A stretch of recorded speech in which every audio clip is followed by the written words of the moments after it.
Hello and greetings to everybody who's watching this on our Facebook page. We're extremely excited about the conversation that we're going to be having today between Julia Jorati and Celine Leboeuf. This conversation actually came out of, in many ways, a comment in the PWAL instructor community on Facebook. Julia, a few days ago, maybe a week ago, posted that she was looking to expand a unit in her PWAL course on philosophy and race. And a lot of great sort of comments came out of this. We thought it'd be helpful to have a discussion here, especially with Celine, who's got a lot of content expertise in this area. And so this is how this came about. Thank you both for joining us. I'm really grateful that you're taking the time to do this afternoon. Let me start by introducing Julia, and I'll ask you, Julia, to tell us a little bit in a second here about how you're thinking about these topics. So for those of you who don't know, Julia is an associate professor of philosophy at the University of Massachusetts Amherst. Her research focuses on early modern metaphysics, philosophy of mind, and ethics, and she regularly teaches a PWAL course called Death and the Meaning of Life. She's interested in expanding it to encompass the topics we'll be discussing today.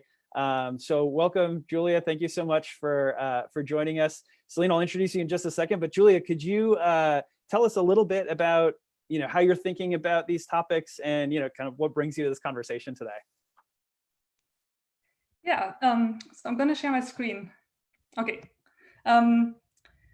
So let me just actually say a few things about what I've done so far in my philosophy as a way of life course, and then at the end, I'm going to say a few things about what I would like to do this fall and what I'm looking for some additional materials, and I'm hoping that all of you can help me find some. So my course, as Paul already mentioned, is called Death and the Meaning of Life, but I'm construing meaning of life really broadly. So what the course is actually about is death and well-being, happiness, and the good life. That is kind of a mouthful. So far I have, when I've taught it in the past, I've incorporated a little bit of philosophy of race into a unit on social and political dimensions of the meaning of life. And that unit asks questions like, for instance, can societal conditions make it hard or impossible for individuals to live meaningfully? What effects in particular do racism and oppression have on the search for meaning? Also questions like, do governments have the obligation to make a meaningful life possible for all citizens? And do we as individuals have an obligation, a moral obligation, to enable others to live meaningfully? And we start the unit with W.E.B. Du Bois. We read the first chapter of his 1903 book, The Souls of Black Folk, which is a really wonderful description of some of the effects of racism on African Americans during Jim Crow. And he portrays them as what I take to be obstacles to well-being. So that's how I discuss it in the course. And we spend a bit of time extracting these different effects of racism from the text. And these are some of them on this list. And I also ask my students at the end, which of these obstacles they think still exist today. So we kind of make the jump into the present day a little bit there. We spent quite a bit of time talking about the last one on this list, which is lack of freedom, because Du Bois points out that even though African Americans in 1903 are no longer enslaved, they are not really free, or not free in all ways that matter. And in particular, he says that they still lack the freedom of life and limb, the freedom to work and think, and the freedom to love and aspire. So we spend some time trying to unpack that and trying to think about what roles these kinds of freedom might play in a good life or in a meaningful life. And I connect that to this capability approach to well-being that builds on the work of Amartya Sen and Martha Nussbaum, which is basically the idea that what really matters to well-being are certain capabilities or opportunities or freedoms, such as the freedom to do and be what you have reason to value, but also other freedoms like the opportunity to get an education, the opportunity to connect to other people, the opportunity to move around and travel and things like that. So that's what I kind of pair the Du Bois with. I also make a connection to the Declaration of Independence, and we talk a little bit about this question of what obligations governments might have in this respect and what obligations individuals might have, because the Declaration of Independence, as you probably all know, states that one of the government's main purposes is securing the right to life, liberty, and the pursuit of happiness. And so we talk about what that might mean and whether it might be similar to what Du Bois is talking about. It also, of course, mentions that citizens have the right to overthrow a government that doesn't do these things. The unit then also includes Martin Luther King Jr.'s letter from Birmingham jail, and I do a bunch of different things with that text. One thing we do is we discuss what connections there might be to Du Bois, because there seem to be really interesting echoes of Du Bois in that letter. And one echo is the importance of freedom and different kinds of freedom that King talks about. But one other thing I do with that text is we talk about whether there might be a moral duty to be a political activist. And King does seem to argue that if you live in an unjust society, you just have to do something. You can't just sit idly by. We also talk about whether political activism can be considered a way of life and what exactly that would mean. And then finally, one final thing we do is we talk about Martin Luther King's life as a case study for meaningfulness, because he is often mentioned as one of the people who has a paradigmatically meaningful life. And so we talk about whether we agree with that and what exactly that means and what exactly we can learn from that, if it's true, about meaningfulness and maybe the connections between meaning and happiness or meaning and pleasure, because his life certainly wasn't easy, right? And it wasn't the kind of life he probably would have wanted, all else being equal. And last time I taught it, I also recommended that the students watch the movie Selma, which is about Martin Luther King's life, to get some background on his biography. Okay, and then finally in that unit, we read some Peter Singer on from his early 90s book, How Are We to Live, in which he argues that the most meaningful life is a life committed to effective altruism. And we connect that to the letter from Birmingham jail. Okay, so that's what I've done so far. And this fall, I'm teaching it again. And my plan is to expand this a little bit to include more philosophy of race material.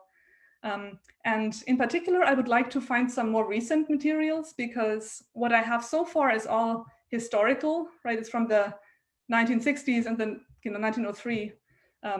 And that has some advantages. I think students are sometimes more willing to talk about racism when it's historical, but on the other hand, there's the danger of sending the message that racism ended with the civil rights movement and there is no racism today.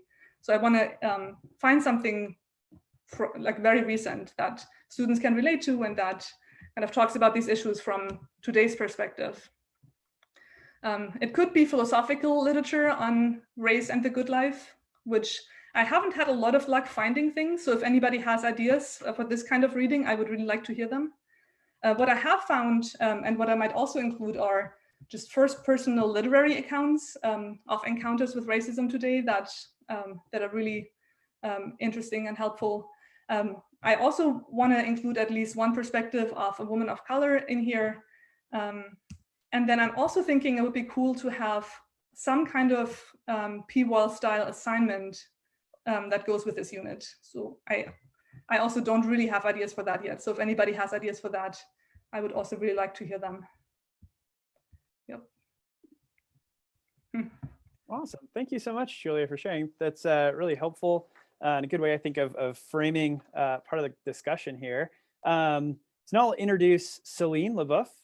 Celine's an assistant professor in the philosophy department at Florida International University. Her research, inspired by the idea of philosophy as a way of life, focuses on the way in which members of oppressed social groups can feel alienated from their bodies and ways in which they can resist this alienation. She writes at the intersection of continental philosophy, feminist philosophy, and critical philosophy of race. Thank you so much, Celine, for joining us. I really appreciate it. And let me just start by asking you if you could share a bit about your background on approaching questions about teaching and philosophy of race, and how that's informed the sort of way that you design and teach your courses. Yeah, thank you for the opportunity to discuss my experience teaching philosophy of race with you. I'm especially kind of pushed to think more about how I can approach a philosophy as a way of life, approach in my courses on the philosophy of gender and race. So let me back up a little and say something about my research, which is about gendered and racialized bodily experience. And ironically, in my research, I've been more inspired to adopt a people approach. For example, I've written about the experiences of people who are perceived to be racially ambiguous and how they navigate encounters, for example, with the "what are you" question, but not just how they navigate the encounters, but how those encounters could be transformed for the better. Like, could someone approach them more tactfully than asking them, "What are you?" Or is it never okay to ask someone about their race? So I tried to think concretely about gendered and racialized experience in my research. By contrast, my teaching has been relatively traditional in terms of teaching about race. In the past, I've taught a course on the philosophy of gender and race twice before. And the units I've covered have to do with the metaphysics of gender and race, lived experience, oppression, intersectionality, and social justice as it relates to gender and race-based oppressions. The assignments have been very much focused on textual analysis, textual criticism, and I'd say the departure in the more PWAL direction has been in terms of in-class reflections on how students connect to the material, as well as a creative project at the end of the term, where they're not expected to write a philosophy paper, but they can produce a piece of music, a painting, anything in which they try to think through what the course material has brought to them. So they do the creation, but they're also asked to write an artist statement where they make more explicit what the connections to the course material are. Maybe I should stop there and see if there's anything you want to follow up on. That's really helpful. Yeah. Sorry, I want to make sure I'm not muted. Yeah. And I'll invite you, Julia, to jump in at any point. So one question, I guess, that comes out of this for me, Celine, is you said right now the biggest sort of PWAL element of your teaching in these courses that you're describing is the way that you've designed these assignments. Does your research, because your research is very much about the experience and sort of, I'm going to use a word that I don't fully, understand, but like sort of the phenomenology or like what it feels like to be in these particular interactions. Does that even come into the assignment design for you and thinking about how do I make a PWAL assignment for my students that's asking them to experience something and reflect on it? Yeah, so I would say my official assignments, not yet. That would be my answer to your question. But in terms of in-class written reflections, I have done something more like, what has your experience been like? Does it connect to the course material, like the text that we've read, that kind of thing? For example, I've assigned the Du Bois text that Julia mentioned. And so I can think of different ways of approaching that text from my perspective, talking about lived experience. Yeah, so for example, that particular text, Julia was talking about how she frames in the context of thinking about the meaning of life. Whereas I've taught the same Du Bois, that very same chapter in describing the lived experience of the racializing gaze. So what it feels like to, as a person of color, to encounter the white gaze. And so there I've focused on double consciousness, the sense that you're looking at yourself from one perspective, but also through the eyes of another. And I've used that text to build up to more recent work, but also to ask students to reflect on their personal experiences with that kind of gaze. I should preface, I think lots of these different approaches, more traditional versus more philosophy as a way of life, might depend on the student body that you're dealing with, its diversity, the background. So I hope we can talk about that as well, because I think this place I'm teaching at, I think I might approach it differently, for example, if I were teaching at another university. Yeah, so really quickly to follow up on something you just said, somebody dropped a comment in on the Facebook post here and mentioned some readings. I'm not familiar with these, but some readings that seem related to the racializing gaze that you were mentioning a second ago. France Fanon's Black Skin, White Masks.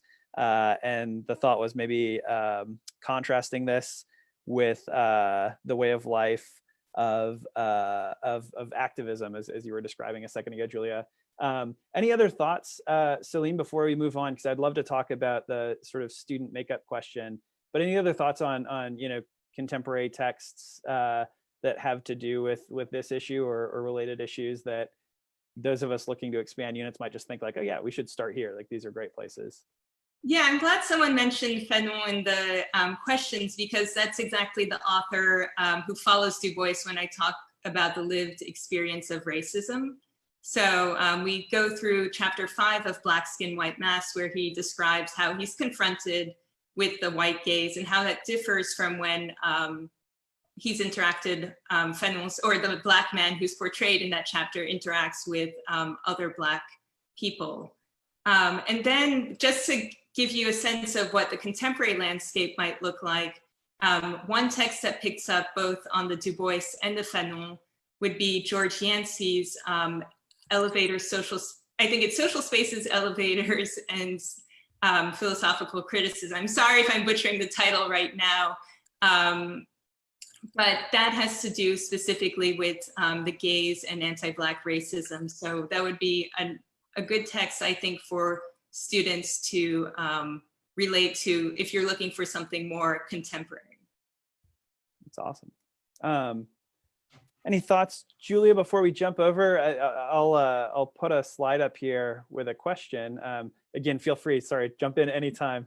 There's the weird like Zoom delay. Go ahead, yeah.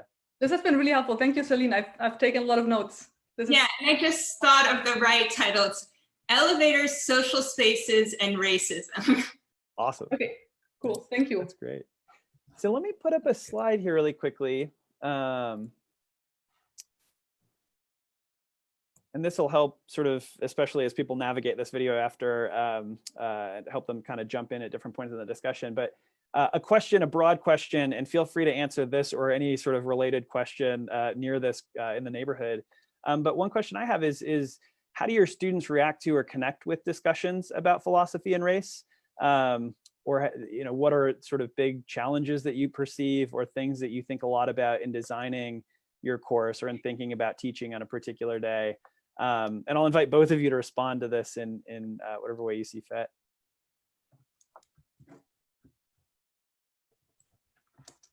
Do you want to start or should I start? I was just wondering the same. I'll go, okay, rather arbitrarily. I was saying a few minutes ago that I think it's going to, the ways in which students connect to the material is going to depend on the makeup of the particular class you're dealing with. And so in my experience, I'm teaching at a majority minority university, and specifically a Hispanic serving institution. So what I've learned a lot from teaching the philosophy of gender and race is that students connect very directly to the material on lived experience. Metaphysics of gender and race, sometimes a little too much, too abstract, but the more concrete we get, the more interested and excited I think they become with the material. So that's what I want to say for the moment. I'm not sure what else I could say about different student bodies, but maybe I should hand it over to Julia. Mm-hmm. Yeah, so at my institution, it's quite white, so my classes are always majority white. But they're always very interested in politics, so I always get excited when we get to the unit on the social and political dimensions of the meaning of life. In fact, they sometimes get frustrated before that, when we talk, for instance, about Aristotle, and they all get this feeling that Aristotle's theory might be good for really privileged people who have all the time in the world and don't have to work and don't have to earn a living, but it doesn't work for the rest of us, right? So they get pretty frustrated with that, and then they get really excited when we turn to the social and political dimensions of the good life or of meaning. And they are very interested in philosophy of race, I think, but they are super reticent. Like they don't, it's sometimes hard to get them talking about it. This is actually one reason why I'm partially approaching it historically, because I think they are a little bit less nervous about talking about historical racism, and they get much more defensive when this is actually one of the problems I've encountered when we talk about the contemporary side of things. So that's one thing that I don't know if anybody has advice on. This fall, I'm going to teach online, so that might actually help if they're not in the same room, but they just kind of have time to think about it and write about it. But yeah, we'll see. But I'm also thinking that, given the Black Lives Matter protests this year, that this fall they're going to be particularly eager to talk about these issues. I'm predicting. Let's see. I'm pretty sure. It's sort of interesting, the dynamics, like as I'm hearing you describe the dynamics here, one thing that's interesting is that, totally correct me if I'm wrong here in interpreting what you guys are both saying, but Julia, it sounds like your students are almost more comfortable the more distance there is, either historically or theoretically or something. Whereas Celine, you were saying a second ago that your students find the lived experience very engaging. Is it also true that they enjoy connecting in discussion with the sort of lived experience subject matter when you're talking about these issues? Is that does it sound like that's a difference between the two kind of audiences that you each have at your own universities? Yeah, I would say so. Just a point, I want to pick up on what Julia was saying about maybe defensiveness and being more comfortable talking about historical texts. I was thinking about how to approach this question myself, whether I could see like 3 stages in trying to approach current events. You could start with the current event itself, talking about it, maybe discuss an op-ed where there's a little bit of remove between the person who's commenting on the event, and then to historical text. I think that may work. But maybe for a class that's more reticent to speak about political events, maybe the trajectory is to build up from the primary text to the op-ed to discussing like without the text, the actual event. And I could see that being something to talk, a way of approaching the Black Lives Matter protests in the fall when you next teach. Thank you. Yeah, I like that. I think that might be what I'm going to try, kind of warm them up and talk about the historical background, and then maybe then they're...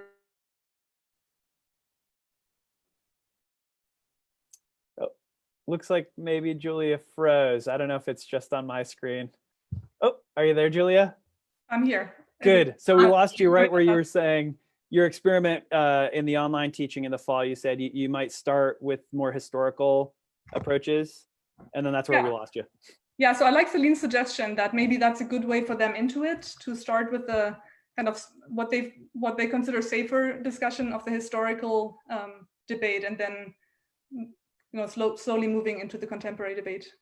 Awesome. I think that's what I might try. Thank you. Yeah, and that's why I find things like magazine, newspaper, op-eds as a good transitional point to do that, like a pivot. It's great. So let me share my screen again.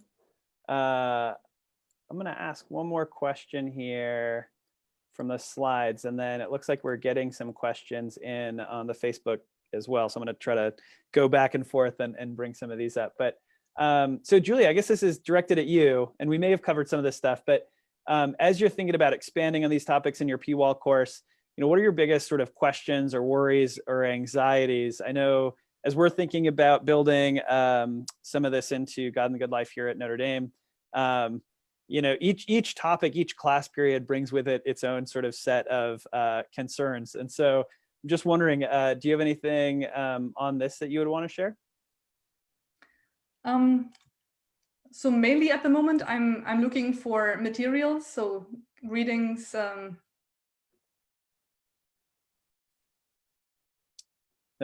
I think I froze Julia again in stopping the screen share. Here we go. Okay, so you said mainly, sorry, we lost you right after you said mainly at this point, I'm looking for materials. Good. Yeah.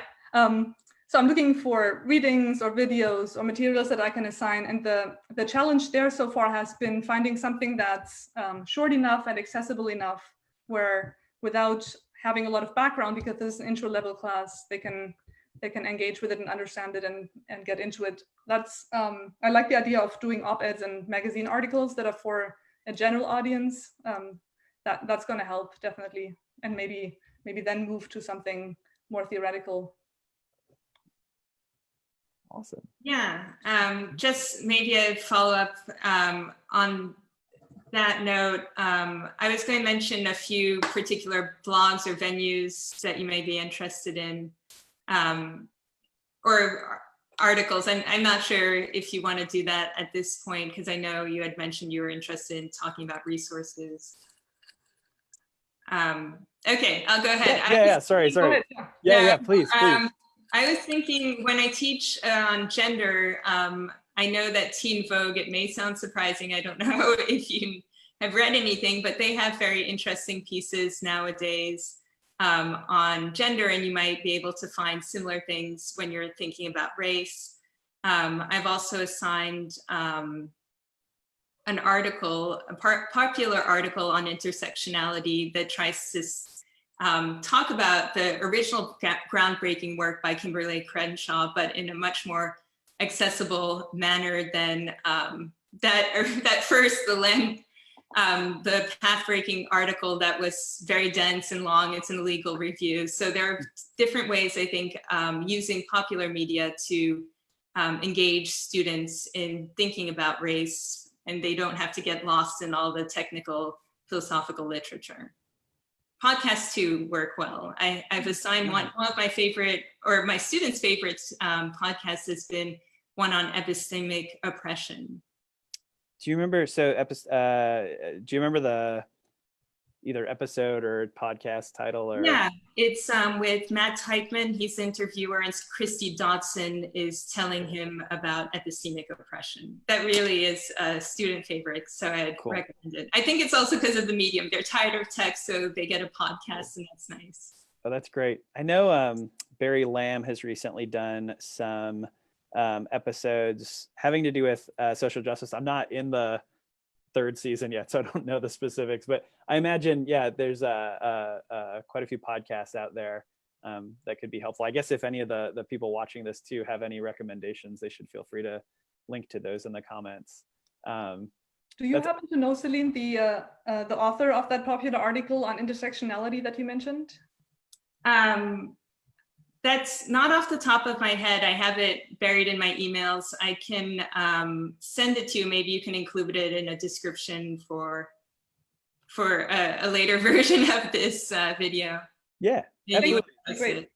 If you share it, yeah, and I'll post it for people watching. I'll post a link to it or the title of it in the comments. We'll kind of gather up all the references and put them in a thread.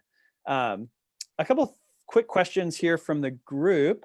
Somebody's wondering, Celine, if you could discuss the assignment that you had mentioned at the beginning in a bit more detail, where you have students making art and reflecting on it.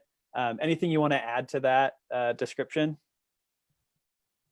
Well, it's an assignment that I've given in Introduction to Philosophy and also my upper division courses like the Philosophy of Gender and Race. So in Gender and Race, I can tell you about a few projects that engage with course materials. So I mentioned the Yancey article about anti-Black racism and the gays, and a student created a cake in which there's a Black man in an elevator with a white woman, and she's embodying this kind of body language that suggests she's uncomfortable with the Black man. And so this student created this cake that reconstructs that scene and then wrote about it, like why she chose the particular parts of the elevator scene and conveyed them, how they connected to text, that kind of thing. So the creative project I think of as just an opportunity for them to think outside the box and not have to just go through the usual philosophy paper style. Well, that's awesome. That's very cool. So let me pitch another question here to both of you. I will share the screen again. Okay. And I guess maybe we've hit on this a bit, but if there's anything in the neighborhood here that you would like to add, wondering what the biggest challenge is that you've ever had approaching the questions about race in the classroom, any particular experiences or just sort of general things that come up sort of semester after semester. Any thoughts on that for either of you? So I think my biggest challenge is what we already talked about earlier, the kind of reticence and uncomfortableness of some students in talking about it, and kind of, yeah, trying to get them comfortable and trying to get them to actually engage with the material. Even though I do think they're interested in it, it's just that they're afraid to say something wrong, I think. I don't know. But yeah, that's been the biggest challenge. Are there other topics too, Julia, that this comes up for? Is this sort of reticence like very distinctively like having to do with this particular topic, or is this kind of something that comes up anytime students are talking about something they might perceive as potentially controversial? Maybe every time they talk about something controversial, but I think in particular with this topic, yeah, at least, yeah, that's what I've experienced so far. Yeah, I was looking down at my notes because I've given a lot of thought to this topic, and there are three things that come to mind with respect to the challenges. First of all, I emphasize ground rules at the beginning of the semester, specifically conversational norms. One of the bullet points is not to use offensive language or examples, and yeah, so you have to kind of lay out the territory. For me, I do this in all of my classes, but I stress this over and over again in philosophy of gender and race, to be mindful of your classmates, of your professor when you discuss these topics. So conversational norms. I also, in my reflection pieces where I ask students to connect to material in class, I give them the option of just doing it anonymously. So they don't have to reveal too much about themselves if they don't want to. In their reflection piece. And then finally, in some cases, I've sent trigger warnings out about the material beforehand in case someone may not want to discuss it or even come to class for any particular reason related to course content. Have you ever, Celine, in talking about these issues in your courses, encountered like a difficult moment that you had to navigate, like sort of just on the fly? This is something that I'm always, whenever I have open-ended discussion, almost about anything, I'm always just like, man, what happens if somebody says something and I have to try to like walk through it? Does that ever come up for you? Let me think. I'm thinking of one in which it took me a week to react, but yeah. It was actually the first time I taught philosophy of gender and race was a small seminar as a grad student. And there's someone repeatedly used a turn of phrase that could come off as offensive. They didn't mean it in an offensive way. And I picked up on it and I was thinking about it. And finally, I thought the next class I should say something explicit about why someone may be offended by that turn of phrase, and let's just avoid it going forward. So I think transparency is important, even if you're not the best person to react to something on the spot, not to just let it slide after the fact. Yeah, that's great. I suppose the norm setting that you're talking about can really help here too, because just kind of point back to that and say, hey, here's this norm that we have about being careful, you know, to use our language in the, you know, appropriate ways. And yeah, so that might be a way of framing that discussion. I'm super bad at multitasking, so I'm going to look quickly at the comments because I can't like engage and read at the same time. It sounds like a lot of people are reacting to some of the work that you've mentioned, the Yancey piece, for instance, and others. We have one question about any thoughts about material in non-Western philosophies that's about philosophy of race, or anything you're aware of in your research, Celine, about non-Western approaches to philosophy of race. And in particular, this person is wondering about material engaging with Chinese or Hindu cultures. Historically, they're civilizations of multi-races or ethnicities. Anything, any thoughts there? Not really. I haven't done that, at least not yet in my Sure. courses. Yeah. Sure. I Cool. don't, Julie, have you come I don't across know anything? anything like that either. I would like to, if anybody knows Sure. anything like that, that'd be really interesting. Cool. One thing that I am thinking of including, which is not a non-Western perspective on race, but is the kind of racism affecting East Asians, which has kind of had an uptick lately with the coronavirus. So that might be interesting to include, maybe reading on that. There must be some op-eds and things about these recent incidents. Yeah, so let's put that question or this sort of set of questions to the Facebook audience. So people who are watching this, if anybody knows of any texts on these issues, and they can post them in the comments, that would be really helpful. We'll try to, again, gather all these up in a single thread at some point too. Okay, so here's another question, hot off the press. It's being typed as I look at it, but one big thing that is coming up in some of the comments, a theme that's coming up, is so people don't want to alienate students either by philosophizing about race or not philosophizing about race. So either like, talking about it and making some people feel uncomfortable, or trying to avoid the issue altogether. So one question, and again, you guys have both hit on this, is how do you navigate that space, or how do you think about navigating that space? Any thoughts on what's a good middle way? Trying not to divide your audience, I guess, or trying to make sure that they're connecting in helpful and pedagogically sort of useful ways with the topics.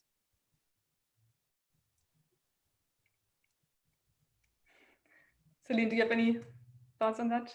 Yeah, I'm not 100% sure, but one thing that came to mind as I was listening to that question is something that I'd like to think about crafting an assignment around. So I talk about implicit biases in my philosophy of gender and race course. And one thing I encourage students to do is to take the implicit association test if they haven't done that yet. And the assignment I'm thinking that maybe going in the philosophy of as a way of life direction would be a piece in which students would think, so they've taken the IAT, what do they think that may have, what concrete, repercussions might these associations have on their how they lead their lives? Maybe encourage them at that point. That's how you get the philosophy going. Reading, there's research, there's philosophy on whether we can correct for implicit biases.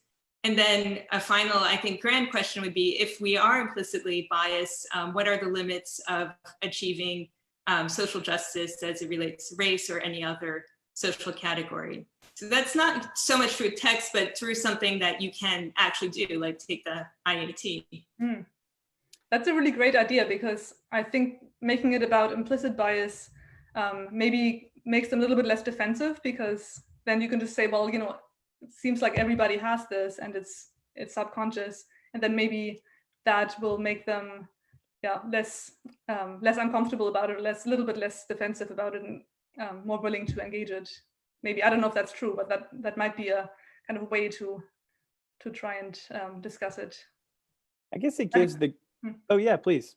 I was just wondering whether Celine has noticed that, whether that actually makes the students, especially the white students, less defensive than saying, because when people hear racism, they usually think of something that people explicitly hold and that they do on purpose. And then they get really defensive often, right? So I wonder whether maybe talking a little bit about implicit bias might take some of that bite out of it. I don't know. Yeah, I haven't done this specific assignment. This is one that came to mind when I was invited to have this conversation with you. But I haven't, in fact, encountered that kind of defensiveness. I think students are curious and surprised sometimes afterwards, after taking the test, about, really, how biased am I? What does this mean that I've had this or that score? It's interesting. One of the most popular assignments that our students do in dialogue sessions with other students is the MIT, oh, now I'm not sure what it's called, but the sort of moral dilemma machine. I think I forget what it's called. But it's a website, right, where you're supposed to pick, like, if there's a car going down the road, like, should it, it's a trolley version or a version of the trolley problem. But it'd be interesting to kind of pair in different units these kinds of activities where you're generating a bunch of data in the student's own experience and then having them reflect on it, giving them a little bit of distance, but not too much distance. So it strikes me that that would be a really cool P-Wall assignment and experiment. Oh, in the comments, somebody just said MIT moral machines. Thanks, Justin Christie. Okay, great. Well, we're right about at time. I'll just ask if either of you have anything else you want to share or any other questions that you have either for each other or for the P-Wall network, the Facebook community. Totally fine if not. And then I'm going to say thank you. But before that, any last thoughts? Anything else? So if anybody has ideas for materials or assignments, if they could just share them with the network, that would be super amazing, because I'm really hoping to find some more. I've been reading a lot and I'm planning to read some more. I've got some anthologies lying around. But yeah, if anybody has ideas of op-eds or podcasts or videos or philosophical articles, anything like that, that'd be awesome. Absolutely. Yeah, I don't have anything very specific to add, but one thing that I'd love to talk with people about would be civic engagement, how to maybe incorporate more of that through classes that have a P-Wall approach. Can you ask someone to do a particular kind of thing? Maybe it's signing a petition. How do they feel about that? What are the ramifications of their signing, potential consequences, like how to build that in or not in classes in philosophy? That's a great question. And yeah, I invite, I guess, people in the community to keep discussing it. I will say we used to have an assignment called a campaign assignment in God and the Good Life here at Notre Dame. And we discontinued it, not because the administration kept getting on our case, because like our students would like camp out in front of the dining hall. A lot of them were very concerned about food waste and environmental issues. So we didn't discontinue it because of that. There were a lot of sort of challenges to making an assignment like that work. One of which was just finding an issue that a group of people that were just sort of randomly assigned to a room could all get behind, that was meaningful and manageable. But I would love to see somebody that can perfect an assignment like that. And I actually kind of like that the administration got a little bit uncomfortable. I'm gonna get fired, but I don't know. I think it's important. Well, okay. Thank you, guys. Thank you both. Thank you so much for doing this. This is really helpful for the network and for the P-Wall community. For people watching on Facebook, we're going to upload the video of this to YouTube. It'll also be available in the Facebook group. But continue to make comments and share resources in this thread. And we'll be doing more live events like this throughout the summer. But thank you so much, Celine and Julia. Thank you 1,000 times. I'm so grateful that you joined us for this and had such a fruitful conversation. Thank you. Thank you. Thank you. This was really interesting. All right. Thank you so much. I'm gonna end the thing. Log off.